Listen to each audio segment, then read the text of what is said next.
Hi dears, എല്ലാവർക്കും നമ്മുടെ പുതിയൊരു വീഡിയോയിലേക്ക് വീണ്ടും സ്വാഗതം. സിന്ധു ആണ്. ഇന്നത്തെ നമ്മുടെ റെസിപ്പി കുഷ്ക റൈസാണ് കേട്ടോ. ബിരിയാണിയുടെ അതേ രുചിയിലുള്ളൊരു റൈസാണിത്. ഈ ഒരു റൈസ് ഞാനിവിടെ തയ്യാറാക്കിയിട്ട് എടുക്കുന്നത് കുക്കറിലാണ്. ഈ ഒരു റൈസ് ഉണ്ടാക്കാനായിട്ട് നമുക്ക് ഇറച്ചിയോ മീനോ മുട്ടയോ ഒന്നും തന്നെ വേണ്ട. അപ്പോൾ ഇത് ചെന്നൈ സ്റ്റൈലിലാണ് കേട്ടോ ഞാനിവിടെ തയ്യാറാക്കാനായിട്ട് പോകുന്നത്. അപ്പോൾ നമുക്കിത് എങ്ങനെയാണ് ഉണ്ടാക്കിയിട്ട് എടുക്കാം എന്ന് നോക്കാം.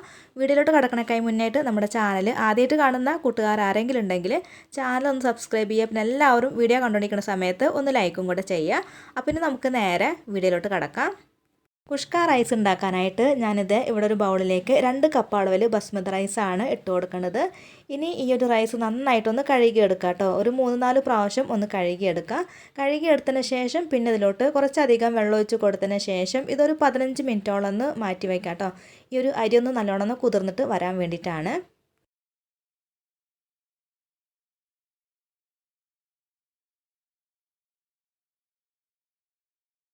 ഇനി ഒരു കുക്കർ അടുപ്പത്ത് വെച്ച് കൊടുത്ത ശേഷം ഇതിലേക്ക് 1 ടേബിൾ സ്പൂൺ അളവിൽ നെയ്യും 5 ടേബിൾ സ്പൂൺ അളവിൽ സൺഫ്ലവർ ഓയിൽ കൂടെ ഒഴിച്ചു കൊടുക്കാം. ഇതൊന്ന് ചൂടായിട്ട് വന്നു കഴിഞ്ഞാൽ ഇതിലേക്ക് 1/2 ടീസ്പൂൺ പെരിഞ്ജീരകം, 4 ഏലയ്ക്കും 4 ഗ്രാമ്പും 2-3 ചെറിയ കഷ്ണം പട്ടയും പിന്നെ ജാതിപത്രി ഉണ്ടല്ലോ അതിൻ്റെ 2-3 ചെറിയ ഇതൾ കൂടെ ഇതിലേക്ക് ഇട്ട് കൊടുത്തിട്ടുണ്ട്. ഇതിൻ്റെ കൂടെ നമുക്ക് 2 ബേ ലീഫ് കൂടെ ഇട്ട് കൊടുക്കണം. ഞാനിപ്പോൾ അത് ഇട്ട് കൊടുക്കാനായിട്ട് മറന്നുപോയി. പിന്നീട് ഞാനിതിലേക്ക് ഇട്ട് കൊടുക്കുന്നുണ്ട്. ഇതൊന്ന് പൊട്ടി വരട്ടെ. ഇപ്പോൾ ഇതെല്ലാം നന്നായിട്ട് തന്നെ പൊട്ടി വന്നിട്ടുണ്ട്. ഇനി ഇതിലേക്ക് ഞാൻ 2 സവാള നന്നായിട്ട് കനം കുറച്ചിട്ട് അരിഞ്ഞിട്ടുള്ളത് ചേർത്ത് കൊടുക്കുന്നുണ്ട്. എന്നിട്ട് ഇതെല്ലാം കൂടെ നന്നായിട്ടൊന്ന് വഴറ്റിയെടുക്കാം കേട്ടോ. ഈ ഒരു സവാളയുടെ കളറൊക്കെ ഒന്ന് മാറി വരുന്നത് വരയ്ക്കും ഒന്ന് വഴറ്റിയെടുക്കാം. അപ്പോൾ ഈ ഒരു സമയത്ത് ഞാനിതിലേക്ക് 2 ബേ ലീഫ് കൂടെ ഇട്ട് കൊടുക്കുന്നുണ്ട്. എന്നിട്ട് ഇതെല്ലാം കൂടെ നന്നായിട്ടൊന്ന് വഴറ്റിയെടുക്കാം. പിന്നെ ഈ ഒരു സവാള പെട്ടെന്ന് വാടി കിട്ടാനായിട്ട് ഇതിലേക്ക് ഒരല്പം ഉപ്പൊക്കെ ചേർത്ത് കൊടുക്കാവുന്നതാണ്. ഞാനിപ്പോൾ ഇതിലേക്ക് ഉപ്പൊന്നും ചേർത്ത് കൊടുത്തിട്ടില്ല.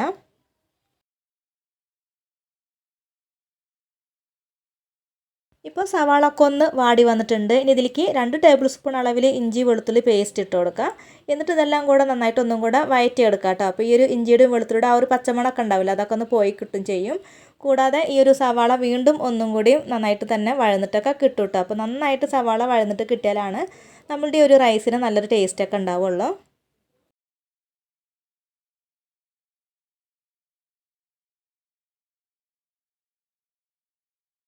ഇതിപ്പോൾ നല്ലോണം തന്നെ വഴന്ന് കിട്ടിയിട്ടുണ്ട്. ഇനി ഇതിലേക്ക് ഞാൻ നീളത്തിൽ കട്ട് ചെയ്തിട്ടുള്ള 2 തക്കാളിയാണ് ചേർത്ത് കൊടുക്കുന്നത്.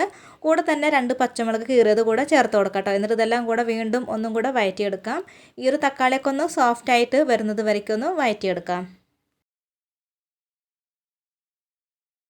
ഇതിപ്പോൾ നല്ലോണം തന്നെ വഴന്ന് കിട്ടിയിട്ടുണ്ട്. ഇനി ഇതിലേക്ക് പൊടികൾ ചേർത്ത് കൊടുക്കാം. 2 ടീസ്പൂൺ അളവിൽ കശ്മീരി ചില്ലി പൗഡറും 1/4 ടീസ്പൂൺ മഞ്ഞൾപ്പൊടിയും 1/4 ടീസ്പൂണിനൊക്കെയും കുറവിൽ ഗരം മസാല പൊടി കൂടെ ചേർത്ത് കൊടുക്കാം കേട്ടോ. ഈ ഒരു ഗരം മസാല പൊടി ഇട്ട് കൊടുക്കുമ്പോൾ വളരെ കുറച്ച് മാത്രം മതി. നമ്മളിതിലേക്ക് സ്പൈസസ് ഒക്കെ നേരത്തെ തന്നെ ഇട്ട് കൊടുത്തിട്ടുള്ളതാണ്. ഇതെല്ലാം ഒന്ന് വഴറ്റിയെടുക്കാം കേട്ടോ. ഈ ഒരു പൊടികളുടെ പച്ചമണം പോകണ വരയ്ക്കും ഒന്ന് വഴറ്റിയെടുക്കാം.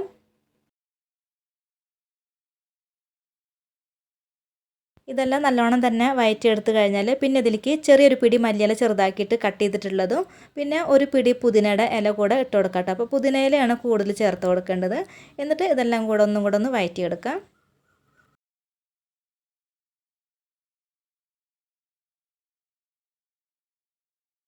ഇനി ഇതിലേക്ക് ഒരു 1/4 കപ്പ് തൈര് ചേർത്ത് കൊടുക്കാം. ഈ ഒരു തൈരൊക്കെ ഒഴിച്ചു കൊടുത്താൽ ഉടനെ തന്നെ ഇളക്കി കൊടുക്കാനായിട്ട് ശ്രദ്ധിക്കണം കേട്ടോ. അതല്ലെങ്കിൽ ഈ ഒരു തൈരൊക്കെ ചൂടായിട്ട് ആകെ അങ്ങനെ കട്ടായിട്ടൊക്കെ കിടക്കും കേട്ടോ. അപ്പോൾ അതൊക്കെ ഇല്ലാണ്ട് ഇരിക്കാൻ പെട്ടെന്ന് തന്നെ ഇളക്കി കൊടുത്താൽ മതി.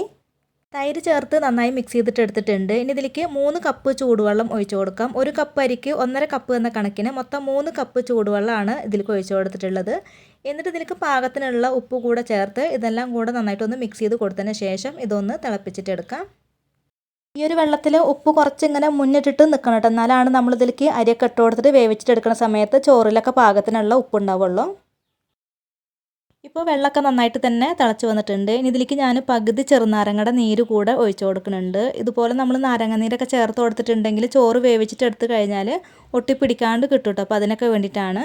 അപ്പോൾ നാരങ്ങ നീരൊക്കെ ഒഴിച്ചു കൊടുത്ത ശേഷം പിന്നെ ഇതെല്ലാം കൂടെ ഒന്ന് മിക്സ് ചെയ്ത് കൊടുത്തതിന് ശേഷം ഇതിലേക്ക് നമ്മൾ കുതിർത്ത് വെച്ചിട്ടുണ്ടായിരുന്ന അരി ഉണ്ടല്ലോ അത് അതിലത്തെ വെള്ളമൊക്കെ ഒന്ന് മാറ്റിയതിന് ശേഷം ഇതിലേക്ക് ഇട്ട് കൊടുക്കാം. ഇനി ഇതെല്ലാം ഒന്ന് മിക്സ് ചെയ്ത് കൊടുത്തിട്ട് ഇതൊന്ന് തിളക്കാനായിട്ട് മാറ്റി വയ്ക്കാം കേട്ടോ. അപ്പോൾ അത് നല്ലോണം ഒന്ന് തിളച്ചിട്ടൊക്കെ വരട്ടെ. ഇതിപ്പോൾ അതേ നല്ലോണം തന്നെ ഒന്ന് തിളച്ച് വന്നിട്ടുണ്ട്. ഇനി ഇതൊന്ന് ഇളക്കി കൊടുത്തിട്ട് നമുക്ക് കുക്കർ അടച്ചിട്ട് വേവിക്കാം കേട്ടോ. അപ്പോൾ കുക്കർ അടച്ചതിന് ശേഷം ഒരു വിസിലാണ് ഈ ഒരു റൈസ് നമ്മൾ വേവിച്ചിട്ട് എടുക്കേണ്ടത്. ഒരു വിസിൽ വന്നു കഴിഞ്ഞാൽ പിന്നെ അതിൻ്റെ പ്രഷറൊക്കെ തന്നെത്താൻ പോയതിന് ശേഷം വേണം കേട്ടോ നമ്മൾ ഈ ഒരു കുക്കർ തുറക്കാനായിട്ട്. എന്നാലാണ് ചോറൊക്കെ കറക്റ്റായിട്ട് വെന്തിട്ടൊക്കെ കിട്ടിയിട്ടുണ്ടാവുള്ളൂ. ഇപ്പോൾ ഇതേ ഒരു വിസിലിന് ശേഷം അതിൻ്റെ പ്രഷറൊക്കെ കംപ്ലീറ്റ് പോയിട്ട് ഞാൻ കുക്കർ തുറക്കുകയാണ്. ഇപ്പോൾ നമ്മുടെ റൈസൊക്കെ നല്ല പെർഫെക്റ്റ് ആയിട്ട് തന്നെ കിട്ടിയിട്ടുണ്ട്. ഒന്നും ഇങ്ങനെ ഒട്ടിയിട്ടൊന്നും പിടിച്ചിട്ടൊന്നുമില്ല. ഇനി നമുക്കിത് പതുക്കെ ഒന്ന് ഇളക്കി കൊടുക്കാം.